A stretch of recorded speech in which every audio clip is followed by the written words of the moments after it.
Hi குட்டீஸ், எல்லாரும் எப்படி இருக்கீங்க? நல்லா இருக்கீங்களா?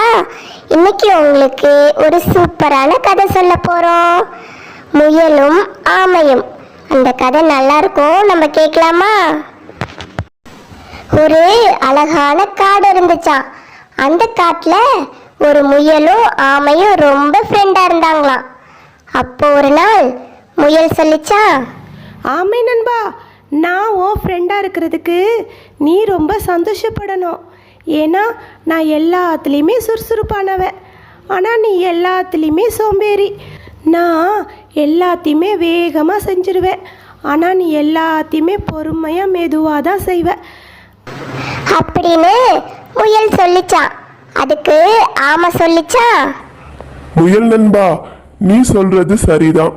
ஆனாலும் நான் பொறுமையா செஞ்சாலும் எல்லாத்தையும் சரியா செய்வேன். இல்லை இல்லை, நான் தான் எல்லாத்தையும் சரியாக செய்வேன், நீ எல்லாத்தையும் மெதுவாக தான் செய்வ. வேணும்னா நம்ம 2 பேத்துக்குள்ளே போட்டி வச்சுக்கலாம். யார் ஃபஸ்ட்டு போய் அந்த மலையை தொட்டுட்டு வராங்கன்னு பார்க்கலாமா அப்படின்னு முயல் சொல்லிச்சான். ஆமையும் அதுக்கு ஒத்துக்குச்சான். 2 பேத்துக்கும் ஓட்டப்பந்தய போட்டி நடந்துச்சான். அப்போ காட்டுல இருக்க விலங்குகள் எல்லாம் சேர்ந்து அந்த போட்டிய ஆரம்பிச்சு வச்சுச்சான். 3, 2, 1 ஸ்டார்ட் அப்படின்ட்டு சொல்லி குரங்கு சத்தமா சொல்லிச்சான். உடனே முயல் வேகமா ஓடிச்சான். ஆமை மெதுவா நவுந்து போச்சான். அப்போ அங்க நின்றுட்டு இருந்த மான் சொல்லிச்சான், முயல் எப்பயுமே வேகமா தான் போகும், ஆமை எப்பயுமே மெதுவாக தான் போகும், அதனால கண்டிப்பா முயல் தான் ஜெயிக்கும்னு சொல்லிச்சான். அதை கேட்டோன்னே முயல் யோசிச்சுச்சா, நாம் எப்பயுமே ஃபாஸ்ட்டாக தான் போவோம், ஆமை எப்பயுமே ஸ்லோவாக தான் வரும்.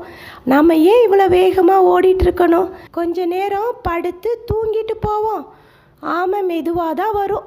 நம்ம ஆமை வர்றதுக்குள்ளே ஏந்திரிச்சு வேகமாக ஓடிடலாம் அப்படின்னு முயல் நினச்சிக்கிட்டு ஒரு மரத்துக்கடியில் படுத்து தூங்கிடுச்சு. ஆனால் ஆமை நாம கண்டிப்பாக ஜெயிக்கணும் அப்படின்னு மனசுக்குள்ளே நினச்சிக்கிட்டு அந்த ஆமை மெதுவாக நகர்ந்து போச்சான். இந்த முயல் அந்த மரத்துக்கு கீழே படுத்து ரொம்ப நேரம் தூங்கிருச்சான். கொஞ்ச நேரம் கழிச்சு முழிச்சு பார்த்துச்சான். அப்போதான் முயலுக்கு ஞாபகம் வந்துச்சான், அச்சச்சோ, நம்ம ரொம்ப நேரம் படுத்து தூங்கிட்டோம், இப்போ ஓடுனா நம்ம வேகமாக ஓடி ஆமையை முந்திரலாம், ஆமை இப்போ தான் மெதுவாக வந்துக்கிட்டு இருக்கோம் அப்படின்னு முயல் நினச்சிக்கிட்டு வேகமாக ஓட ஆரம்பிச்சிச்சான். ஆனால் ஆமை அதுக்கு முன்னாடியே அந்த இடத்துக்கு போயிருச்சான். ஆமை அந்த கொடியை போய் தொட்டு ஜெயிச்சிருச்சான். ஆனால் முயல் லேட்டாக வந்து தோத்து போயிடுச்சான். அங்கே இருக்கிற விலங்குகள் எல்லாம் ஆமையை வியப்பா பார்த்துச்சான். அட, முயல் தான் ஜெயிக்கும்னு நினைச்சேன், ஆமை ஜெயிச்சிருச்சு. இந்த ஆமை எவ்வளோ விடாமுயற்சியா இருந்து ஜெயிச்சிருச்சு அப்படின்னு சொல்லி அங்க இருக்கிற விலங்குகள் எல்லாம் சொல்லிச்சான். அப்போ முயல் சொல்லிச்சான், ஆமை நண்பா, என்ன மன்னிச்சிரு, நான் என்னை பற்றி பெருமைப்பட்டுக்கிட்டேன், ஆனால் நீனு உன்னோட விடாமுயற்சியினால் ஜெயிச்சிட்ட.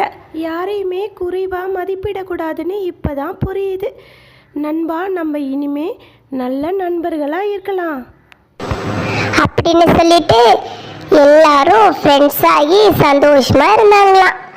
குட்டீஸ், இந்த கதை உங்களுக்கு பிடிச்சிருக்கா? உன்னால முடியாதுன்னு யாரு சொன்னாலும் அதை நம்ம ஏற்றுக்க கூடாது. நம்மளால முடியும்னு சொல்லி முயற்சி பண்ணி நம்ம லட்சியத்தை நோக்கி போகணும். ஓகேவா குட்டீஸ்? குட்டீஸ், நம்ம சேனலை சப்ஸ்கிரைப் பண்ணி வச்சுக்கோங்க. அப்போதான் நான் போடுற கதைகள் எல்லாம் உங்களுக்கு வரும். ஓகேவா குட்டீஸ்? பாய், தேங்க்யூ.